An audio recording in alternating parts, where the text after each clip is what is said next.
Hello, guys. This is Nat Blue with your regularly scheduled programming. No, that's a joke. I'm just going to review another D&D video. Honestly, this is some of the easiest content I've ever made. I watched the video. There's not a lot of editing. I get to talk about something I'm super invested in, which is D&D. Um, and I just like the guys that do these videos. I don't know both of their names, but I do really like both of the guys. Today, we are going to be talking about the new Druid for the 2024 Player's Handbook. I am very far behind on these videos, so I'm excited to jump into this. So we're just going to kick this off. Hello everyone, today we are talking about the Druid. There is a ton of new in the Druid. We took a careful look at our nature friend, the Druid, and looked at every root of its tree, cultivated its garden, and so much now is either brand new or enhanced in this class. And a lot of this development that we Do you think they're going to let us wild shape into an owlbear now? did in the class, members of the D&D community were with us on the journey through the Unearthed Arcana process, but the final version has even elements that people didn't get to see as a part of the UA process. And the new starts right at first level in this class.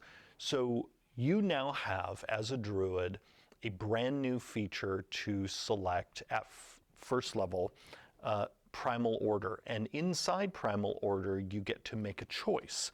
And that is whether you're going to be what's called a Warden, emphasizing sort of having more armor and being able to use martial weapons, or are you going to pick Magician to lean more in the nature magician direction? This choice point really gets at the fact that the Druid, going all the way back to its origins in first edition, has always had a bit of a split identity. There has been this sort of melee weapon using path as well as a full spellcasting path. And so what we've decided, Jahira versus Halsin. That's what they're talking about, right? Jahira, 2 scimitars. Halsin, muscles. to do, and we did a similar thing in the new version of the Cleric, we've made it so that we forefront that choice and you get to decide as a player of the Druid which side you want to lean more on. And so if you pick Warden, you're going to get proficiency with martial weapons as well as with medium armor.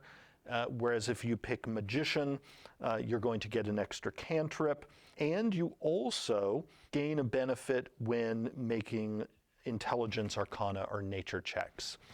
And this benefit is getting to add your wisdom modifier to those checks. So in a way, you're getting to use 2 ability scores when you make those checks. Oh, wow, okay. Because you're So they stack. they stack. So like if you're a magician druid and you make an intelligence nature check, you're adding both your intelligence modifier and your wisdom modifier. Oh, that's amazing. I love that. And that's really focusing in on the fact that this is a druid who is all about not only nature magic, but knowledge about the natural world and about magic itself. At first level, we've also I wanted to pause for a quick moment.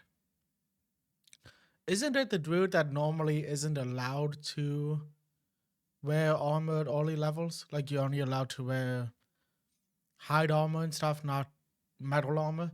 Because he did say that one of the options, the Warden, is able to use armor and weapons. I wonder if they're going to let you wear like steel armor now. enhanced the druidic feature. This feature used to teach you the secret language of druids, which is called druidic, but this now also gives you speak with animals, because we wanted to, right there at first level, we wanted druids to have an easier path to doing this very iconic thing for druids, which is conversing with critters. And Is that a stoat back there? No, I love that they're getting speak with animals. That's amazing. And in the art for this class, you see a druid there happily surrounded by all of his animal friends. Now, the spellcasting feature is also still at first level for druids, and the druid's spell list, like all of our spellcasting classes, has been reviewed, expanded, and this list benefits from the additional spells that are in this player's handbook.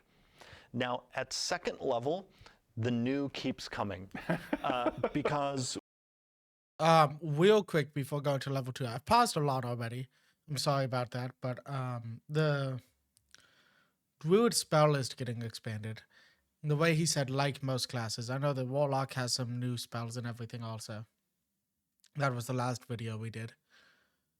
It's starting to worry me a little bit. So I'm a very indecisive guy. I don't want too many spell options. I kind of like having it narrow. Normally, I just buy the physical spell cards, and then those are the ones that I pick from because I don't want to have too many options. So hopefully they release spell cards again because this is going to be tough on your boy. we have majorly improved Wild Shape, which is such an iconic feature for druids. This ability to harness primal magic to adopt a beast form. So right off the bat, the major enhancement here is all druids can now wild shape as a bonus action. Right. This used to be a feature that belonged to the Circle of the Moon subclass, and we wanted to make it easier for all druids, regardless of subclass, to transform into a beast should they decide to use their wild shape in that way. That's amazing. I love that. I really liked that with Halson in Baldur's Gate 3 using his wild shape as a bonus action. Because I've never played a druid in a game. It's not a class that I'm particularly interested in. But I do like that all of the druids will now be able to wild shape as a bonus action. Amazing. And this leads in, how I phrased it, into the other new thing at level 2, which is the Wild Companion feature. Because we also wanted to give people other things to use their wild shape on. Wild shape, of course, is fun to use to turn into animals, but sometimes a druid player doesn't want their druid to be turning into animals, and so we wanted to give you other things you could use your wild shape for, and Wild Companion right away gives you that, and that allows you to use one of your uses of wild shape to cast the Find Familiar spell, because we wanted to make it easier for druids to have a critter friend with them. This is a feature that we introduced in Tasha's Cauldron of Everything, but it is now migrated into the core so that now all druids have this option. Perfect. Now, Tasha's was really such an iconic book, right? Because there's so many good things being brought into this player's handbook from Tasha's. I love that they can use a charge of wild shape to find familiar. I hope that levels with them so that the familiars continue to get better. But I do really enjoy that. there are other enhancements inside Wild Shape, in addition to it now being a bonus action for all druids. We have also now made it so that druids can continue to speak while they are in a wild shape form. Yeah. That's a little terrifying, but I like it. Sometimes terrifying is good. I would love for my companion, my fellow party member, to be like a wild boar just speaking. It reminds me of Pumbaa. Pumbaa's the boar, right? Timon is the other thing. Because we've really embraced the fact that when a druid adopts a wild shape, they're not literally an animal. They are this very magical person, this druid who is simply appearing in an animal form. And so we wanted you to really be able to retain your character a bit more while you're in one of these animal shapes, so you can still participate in social encounters, even if you're there as a cat. We didn't want druids to feel like that when they shapeshift, they're now suddenly excluding themselves from certain types of encounters. This picture confuses me. What's going on with this lady? Is that armor? She looks so sad. As we go up in the levels with the druid, you're going to keep seeing new features, because we didn't just add in that choice point I mentioned before in primal order at first level. You also then get carry-on options later on. So when you get up to level 7, there is the elemental fury feature, where you again get to decide, do you want to lean more in the direction of spellcasting or in the direction of weapon use? Now, one of the fun things that we did here is this later choice is not determined by your choice at first level. You can actually mix and match. So even if you decided to go more the spellcasting route at first level, you could instead go the primal strike direction at level 7, or you could keep going in the spellcasting direction with potent spellcasting. Then at level 15, you get improved elemental fury, and this improves whichever one of those options you chose for elemental fury at level 7. Now, before both of those, there's another new feature in the form of Wild Resurgence, which allows you now some flexibility in terms of how you use your spell slots and your wild shape uses, where specifically you can give yourself a wild shape use by expending a spell slot. So if you've ever played a druid and you've been in the situation where I'd really love to shapeshift again, but I'm out of wild shape uses, but I have all these spell slots sitting around, well, now you have the option of converting an unexpended spell slot into a wild shape use. But it also, once per day, can go in the other direction, where you can expend a use of your wild shape to give yourself a level 1 spell slot. I do really enjoy that. I feel like the only time that second scenario is going to come up is if you need to heal somebody. So you expend a wild shape to get a level 1 healing spell back. I think that would be a valid use, but I feel like that's the only time that would come into play.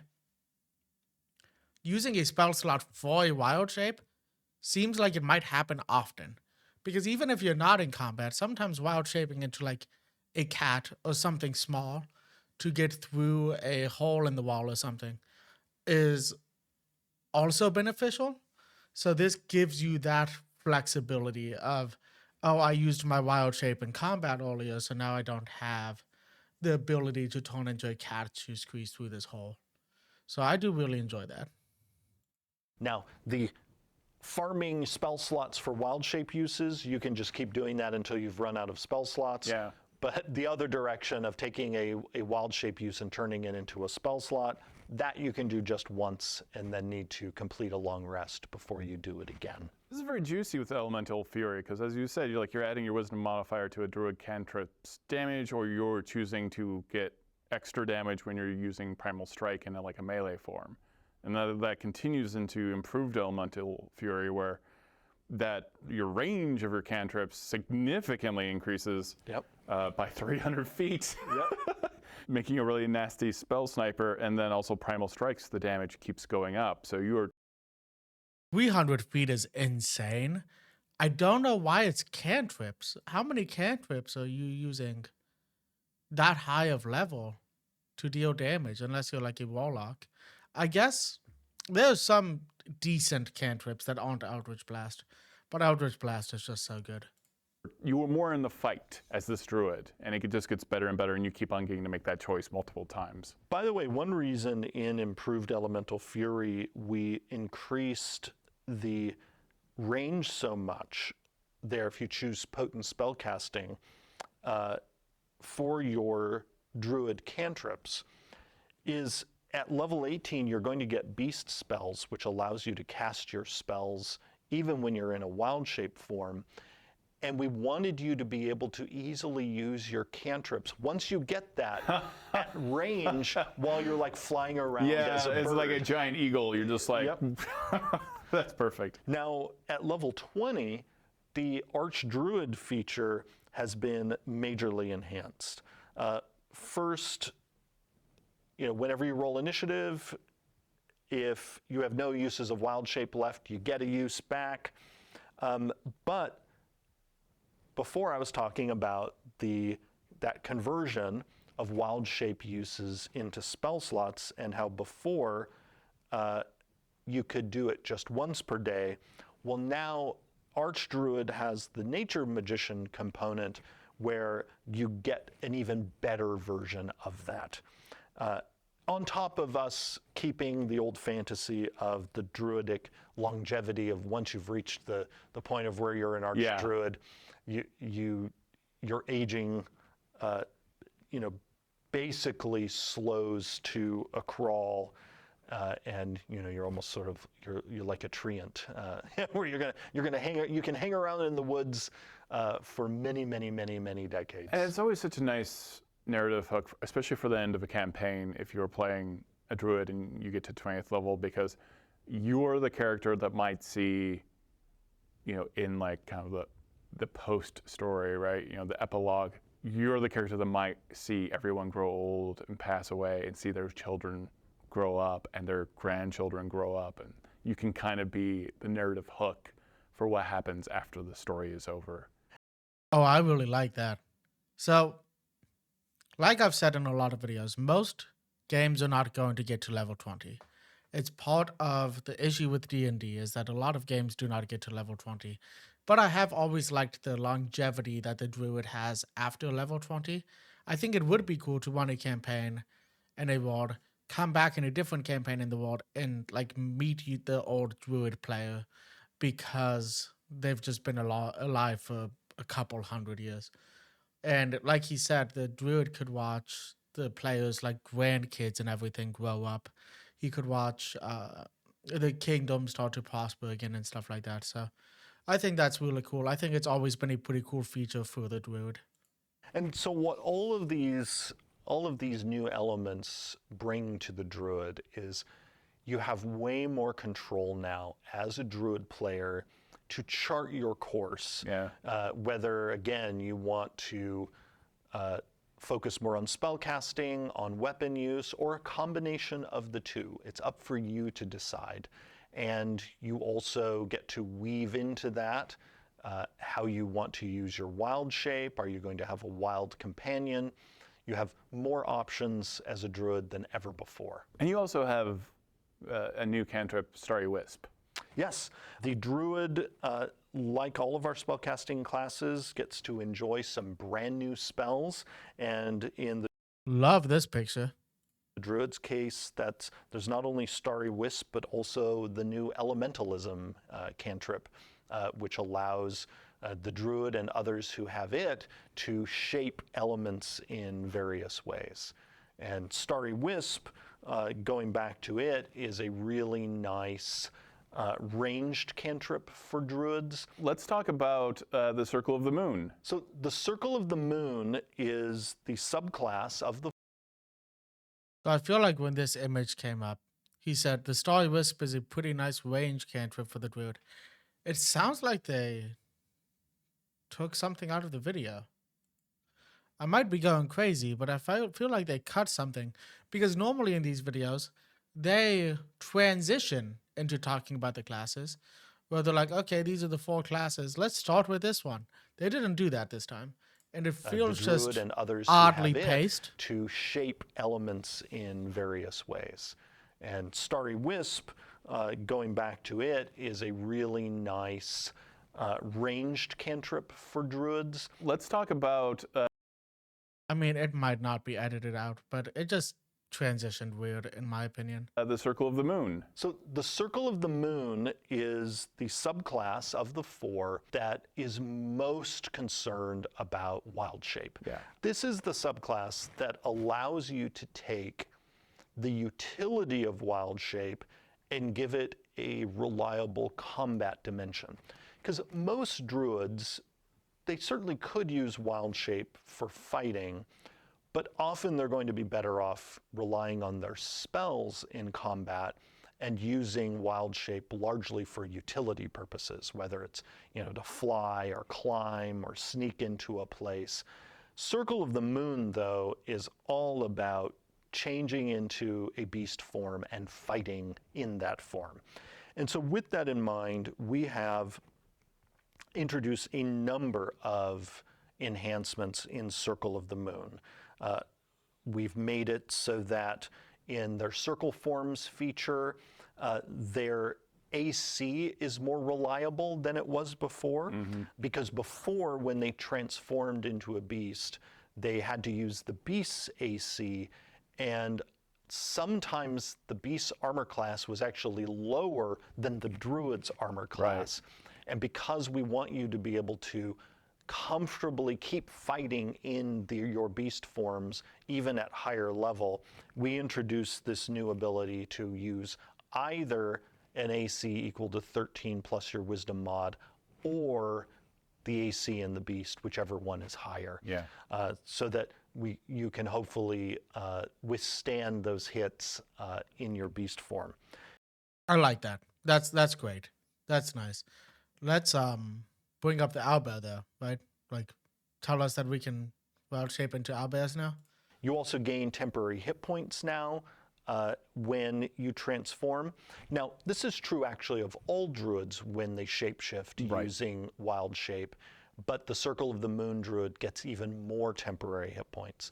And the gain of temporary hit points in wild shape replaces what it used to do with beast hit points, because it used to be that in wild shape that you would transform into a critter and essentially have a new hit point pool. Yeah. And then when that critter's hit point pool got zeroed out, you would then move back to your other hit point pool.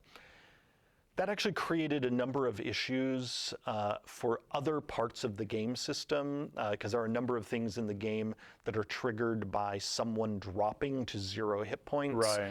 And we didn't actually want those things to be triggered when a druid's beast form reaches 0. Yeah. So we've made that system issue go away by now having wild shape simply give you some temporary hit points when you transform, but you keep using, as a druid, your own hit points. And you can maintain that form using your own hit points. Yes. So when those temporary hit points go away, it doesn't knock you out of the form. So wild shape now also, for all druids, lasts longer than it used to, because you used to be knocked out of the form when you lost the hit points of the creature. And that combo, of course, still is not the case, because you don't have that creature's hit points anymore. Right. You simply get temporary hit points. And as you mentioned, you are not knocked out of wild shape when you lose those temporary hit points. So is it going to be like one of those situations where in a movie there's a werewolf that when they die they go back to a human form? Or this is a wild question to ask in a D&D video. If an animorph dies, do they become a human again? Has an animorph ever died? Does anybody know what the animorphs are? I remember them being popular. If an animorph dies, do they become a human again? Can they die in the animal form? Do they revert back to a human form when the animal form hits 0 hit points?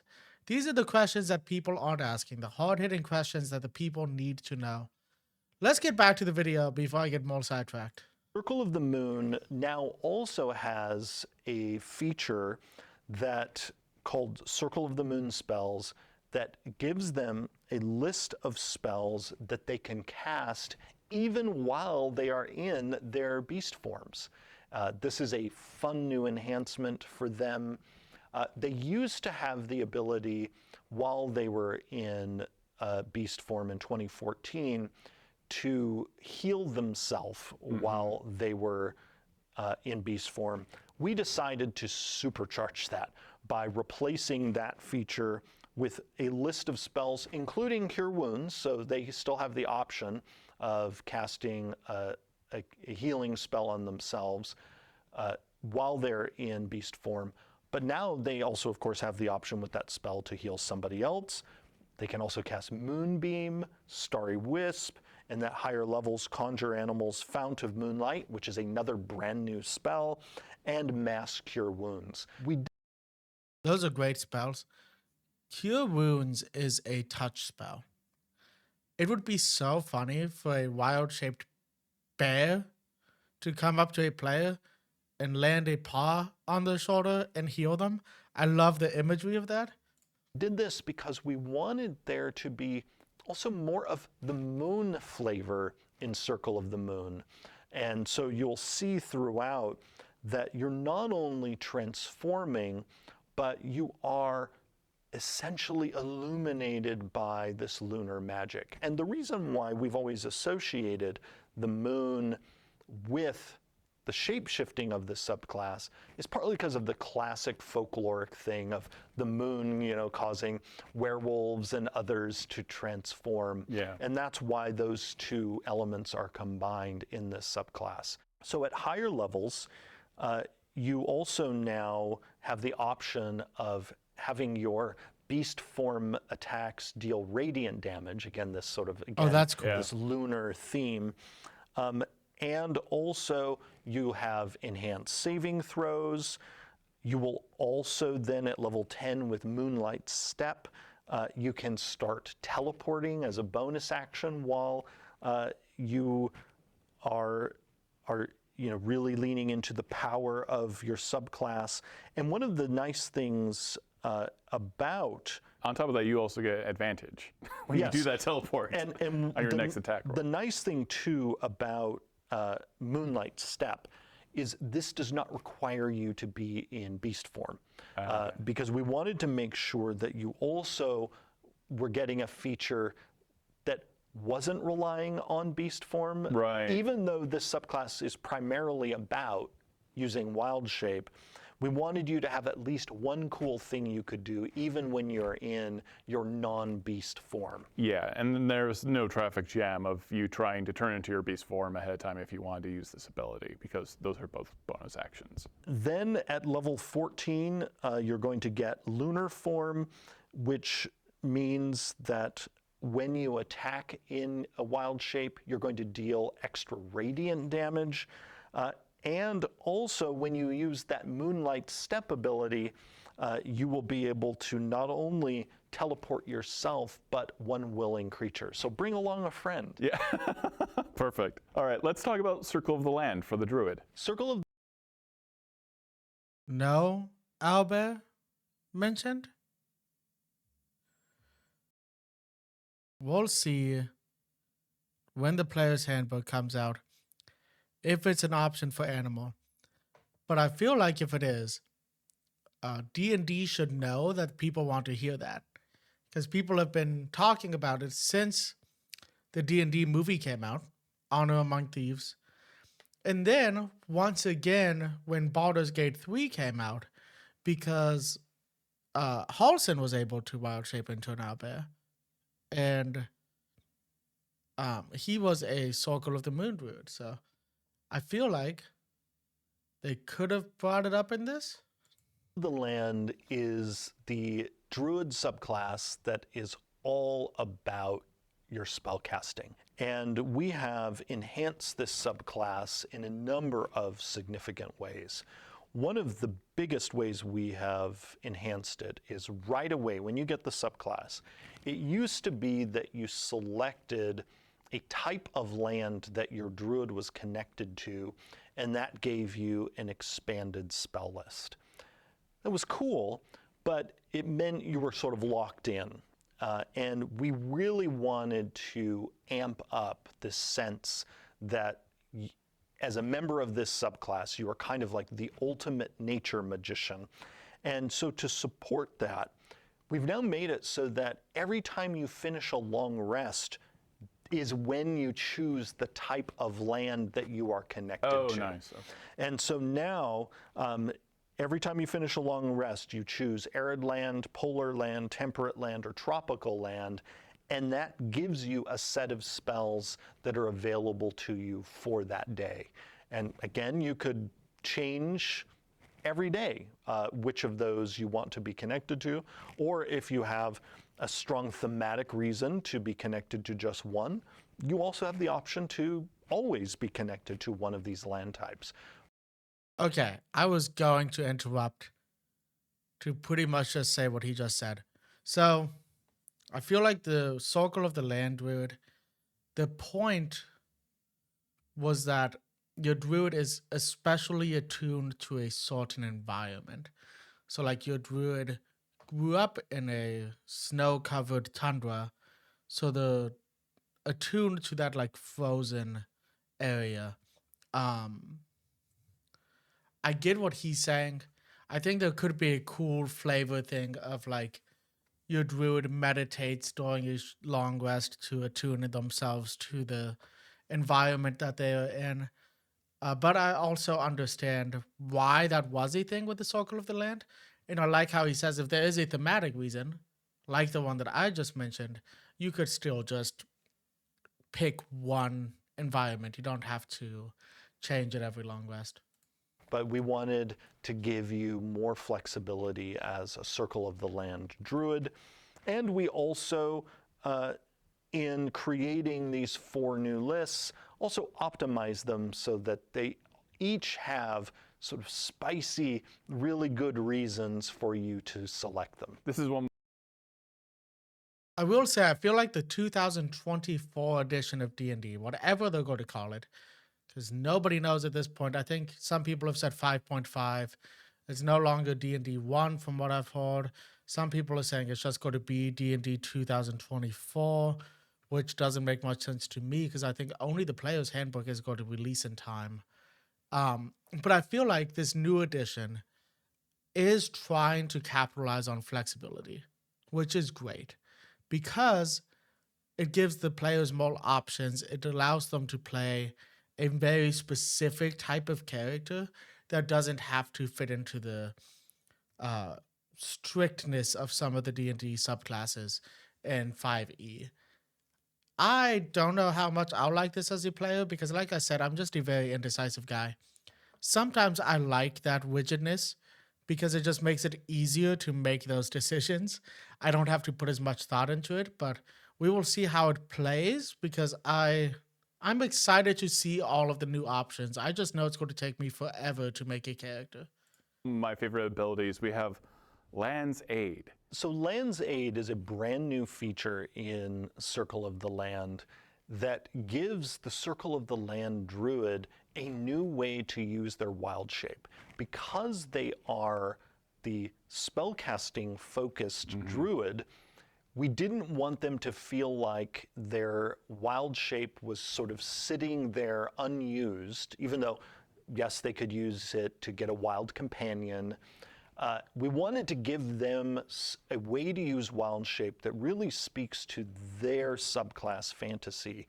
And so that's what Land's Aid is all about. You can burn wild shape uses to cause this eruption of nature magic that both, as you said, harms enemies, but also can heal somebody and really speaks to the two sides of druidic magic, because druidic magic is, yes, about healing, but also about elemental destruction. And so Land's Aid was really a fun, brand new feature for us to provide in this subclass. I always like to be able to harvest my enemies for hit points. But then we keep going on really leaning into the Circle of the Land being a consummate nature magician in natural recovery. This already in 2014 allowed the druid to gain some spell slots back, but we've also now made it that with this you can cast one of your level 1 spells from your circle spell feature without expending a spell slot. So in a way, it's stretching your spell slots out even more than it did in 2014. Then in Nature's Ward at level 10, you not only are going to get a damage resistance that is associated with the land type you chose for your earlier feature, Circle of the Land spells, but you are also now immune to the poison condition with this feature. Real quick, go back to the amazing flexibility this subclass now has, because not only do you get to choose the list of spells that you're getting each day from your Circle of the Land spells feature, but when you reach level 10, that choice each day then is also determining a damage resistance that you're getting. Finally, Nature's Sanctuary also has brand new design for this Druid at level 14, where you have yet another non-shape-shifting use for your wild shape, Right. where you can cause trees and vines to erupt in an area, giving you and your allies half cover, and also sharing with all of your allies in that area the resistance you currently have from your Nature's Ward. That's fantastic. This subclass has enough change that it really is in the category of almost a brand new subclass. Yeah, absolutely. This, again, that wish fulfillment. Like, this is causing these trees and these vines to grow to protect all of your friends. That is a classic feeling Druid trope, right? And especially for the Circle of the Land. This is for any player who really has come to the Druid to lean all the way in on the nature magic. And this Druid in particular, if they wanted to, could burn through all their wild shape uses and never turn into an animal, or turn into an animal. It's player's choice. It's a very easy autumn Halloween vibe. Yes. Druid, if you wanted to play it that way. Let's talk about the Circle of the Sea, which is a brand new subclass. Circle of the Land sounds great. I don't have a lot of notes for it. So we're just going to keep moving along. I feel like I've paused a lot in this video, so I'm going to keep moving with this Circle of the Sea. Awesome artwork again. They're knocking it out of the park with the art this player's handbook. In this book. So this subclass is all about not only channeling the magic of oceans, but also of storms. Yeah. We realized when we were building out the quartet of subclasses for every class in this book that the Druid, with its Circle of the Land and Circle of the Moon, and then we also knew we wanted to bring in the Circle of the Stars, we were missing when it comes to sort of the terrestrial side of the Druid's fantasy. We were missing a subclass that had to do with oceans. Yeah. And so that's what this subclass is all about. And so you see that in the Circle of the Sea spells that they have access to, where again it's this mix of aquatic and stormy themes. And we wanted to connect these two because not only are storms so often associated with oceans in our world, we also wanted to make sure that this Druid had things in their kit that are useful even when they are far away from a body of water. Essentially, the storm component was critical to make sure we did not have an Aquaman problem. What's an Aquaman problem, Jeremy?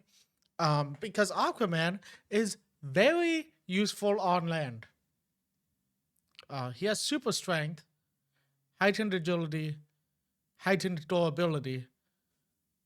He's a very well-trained fighter. His trident is awesome. What necessarily is the Aquaman problem? That there's not fish for him to talk to nearby? Because that is always the danger. That is always the danger.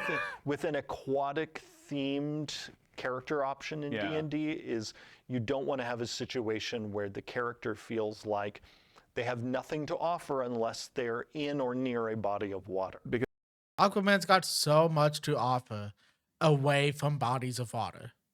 Like a lot. There's so many comics where he's not near the ocean. Like, you think every time he helps the Justice League, they have to be like at the beach? Like, what's going on here, guys? I'm harping on this too much, but I feel like nobody ever defends Aquaman. Okay, so I'm taking this time. I am putting my foot down, and I'm going to defend Aquaman from D&D, I guess, and say that he is useful away from the ocean. Okay, guys, he is. He's got so many things he can do. Is he as useful as more than half of the Justice League? No. But he's still useful. Because then it's very easily, as a dungeon master, like you are either having to find pools of water, or the dungeon master forgets, and then you don't get to be, the core of what you are trying to play. Exactly. So to lean into that, having something you can do no matter where you are, we right away at level 3 in this subclass give you a feature called Wrath of the Sea. And just as the Circle of the Land has ways to use their wild shape that are other than transforming into an animal, and we'll see this theme repeated yet again when we get to Circle of the Stars, the Circle of the Sea Druid can expend a use of wild shape as a bonus action to manifest this sort of swirling, stormy ocean spray around themselves that relies on, like the Paladin's aura does on the new Emanation area of effect. While this is blasting around you, you can, once per turn, cause it to sort of storm up and force a target to make a Constitution saving throw. And if they fail, they're going to take some cold damage from this this very chilly ocean spray, and you can also potentially hurl them away from you. So very dynamic. It's essentially a way for you to bring the ocean with you. Yes. This is also a way that we are avoiding the Aquaman problem. Yeah. bring. We're dunking on Aquaman, my guy. I'm not trying to harp on it, but I feel like you guys are harping on it. I feel like somebody has to defend Aquaman. I hope the comment section has also defended Aquaman. Get with you, my friend. And it's a great spell list too. We've got Fog Cloud, Gust of Wind, Ray of Frost, Shatter, Thunderwave, Lightning Bolt. Yes. Water Breathing, Control Water, Ice Storm, Conjure Elemental, Hold Monster. Like, these are all fantastic spells to have. Yes. Yeah. This was the Circle of the Sea Druid is going to be extremely formidable. Yeah. And you see that at level 6, where then your Wrath of the Sea emanation gets even bigger. So you will have even more target options as your little mini ocean blasts people around you. It increases by 10 feet. Yes. Which is quite a lot. Yeah. And then you also gain a swim speed equal to your speed. You are layering on more to your base abilities here. And then that theme continues at level 10 with Stormborn, while your Wrath of the Sea is active, then you also gain a fly speed equal to your speed, and you have resistance to cold, lightning, and thunder damage. So you're just going to turn into this walking, swimming, and flying storm with swirling ocean waters around you. And then at level 14, with the feature Oceanic Gift, you now have the option to manifest that moving oceanic storm around somebody else. My wife and I are very obsessed with the fog. John Carpenter's The Fog. We're like, ooh, we can make a really creepy druid out of this one, where it's this fog constantly swirling around you. Well, welcome to Circle of the Sea. Yeah. Circle of the Stars is a really lovely subclass that we introduced in Tasha's Cauldron of Everything. This is all about drawing your powers from the nature that is up there. So Circle of the Land is all about the nature that's under your feet. Circle of the Sea, all about the powers of nature in oceans and in the storms associated with them. Circle of the Moon now, we now start looking up toward the sky, is about how the powers above affect the Druid themselves. And then the Circle of the Stars, in a way, the camera pans back to look at the entire night sky and the forces of nature up there, and how the Druid can draw those forces down to help people, to harm people, and also gain glimpses into the future by reading the stars above. Other than shifting... Are these vampires? Oh, you guys can't see this. Here, give me one moment. Is that guy in the corner over there supposed to look like a stallion on the right-hand side? If there was a way for me to circle it, I would. But the guy on the right-hand side with a sword in his hand, do you think he's supposed to look like a stallion right now? I think he's probably supposed to look like a stallion. These are 100% vampires being attacked by a druid. The future by reading the stars above. Other than shifting the levels around so that you get the subclass features at level 3, this is largely going to be what people saw in Tasha's Cauldron, but again, But enhanced by the core class. Exactly. So the Circle of the Stars in this book is now better because of the core class that it is attached to. Right. Because you can now take Circle of the Stars and integrate it with those choices, those primal order choices you're making in the base class, how you're deciding to use your wild shape. And Circle of the Stars, of course, gives you yet more ways to use your wild shape as you manifest different starry powers based on the constellations you decide to manifest. I think even people who have already been playing Circle of the Stars are going to feel that this is the best version of the subclass they've encountered yet, because again of how it benefits from the new Druid base class. I also like the idea of a benevolent stars druid out there, the light that is in the darkness. But in between those stars is the great old one, Warlock.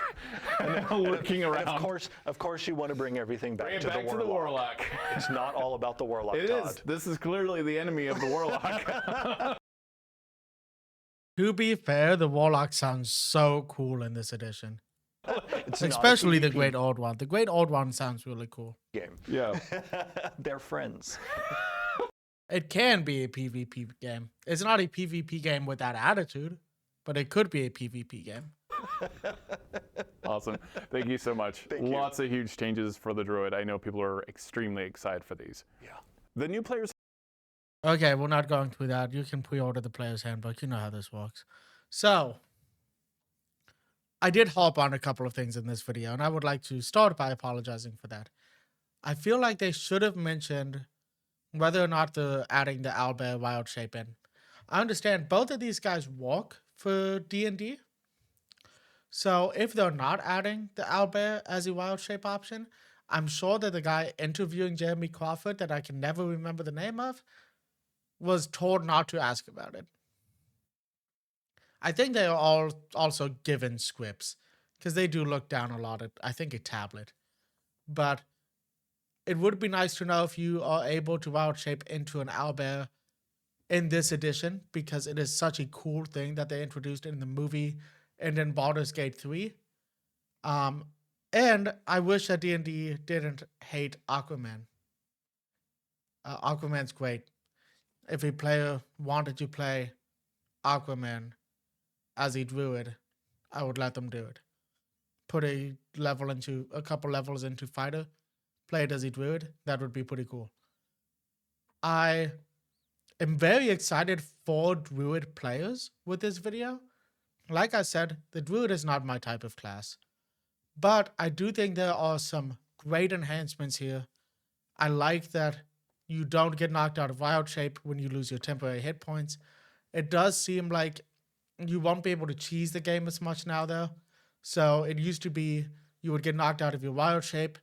Next round, you would go into another wild shape, get all of those hit points back. I don't know if that's going to be as possible. I like that the druids can now cast as a wild shape at high levels. Most people might not get to that level, but it's still a cool feature. I like that the Circle of Moon Druid can just cast in wild shape at a lower level than that because of how tuned they are to the wild shape. I like the options near the beginning of the class with being able to pick being more of a martial fighter or a spellcasting fighter or a spellcasting druid. I will say I don't like how many times they said nature magician because it just seems like a weird term for it. Normally, a magician is somebody that can't actually cast magic. A magician, in the common modern uh, definition, would be somebody that can do magic tricks. I understand in probably a few hundred years ago, a magician was considered somebody that could cast magic. I feel like they could have called it a nature spellcaster. I don't know. I mean, it's personal preference. It's still fine. It just kept making me think of a magician that is very good at pulling flowers out of their sleeves or something. But overall, I'm very excited for this druid because I have friends that love playing the druid. One of my best D&D friends, that's one of the like top 3 classes. Their favorite class is a ranger, but they really do like the druid. And I think there are some great changes. There's not a lot for me to hop on with this druid subclass or with these druid subclasses in the main class.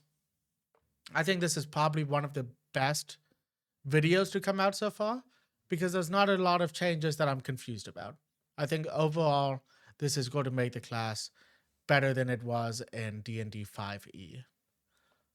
So, saying that, if you guys liked this video, please leave a like on the video. If you want to see more videos like this, subscribe to the channel. I'm going to be speedrunning some of these videos, so I'm going to be watching a few of them tonight to try to catch up, at least recording-wise, because D&D is completely outpacing me releasing these videos. They're releasing one a day. I think I'm 4 videos behind, so I'm trying to catch up a little bit. I'm probably more than 4 videos behind because I've scheduled uploads, but I don't think they've come out. So watch for these videos. They should upload at about noon, Monday through Thursday. On Fridays, I've been uploading some Elden Ring content. So if you guys are interested in that, you can check that out too. If you want to see these videos as they release, when you hit that subscribe button, hit the notification bell too. It should be right underneath where the subscribe button was. The notification bell will notify you when the videos are released. That way you can watch them faster. Other than that, I hope everybody is having a great day. And until next time, peace.